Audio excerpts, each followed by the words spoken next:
To transfer money with a Fidelity Bank USB code, the process is relatively fast and easy. First, the Fidelity Bank USB transfer code must be activated on the registered phone number. Activation can be done by dialing *770# and following the prompts. On the next screen, the Fidelity Bank account number must be input, followed by selecting a USB code PIN and confirming it twice. Once activated, transferring money with the USB code involves dialing *770* account number *amount hash on the registered phone number. The next step is to select the bank to which the funds are being transferred, and then enter the PIN to authorize the transaction.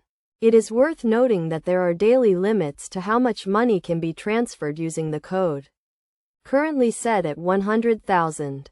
Additionally, there is a fee associated with each USB transaction, which is $6.98. Overall, the process of transferring money with a Fidelity Bank USB code is straightforward, but it is essential to be aware of the associated fees and limits.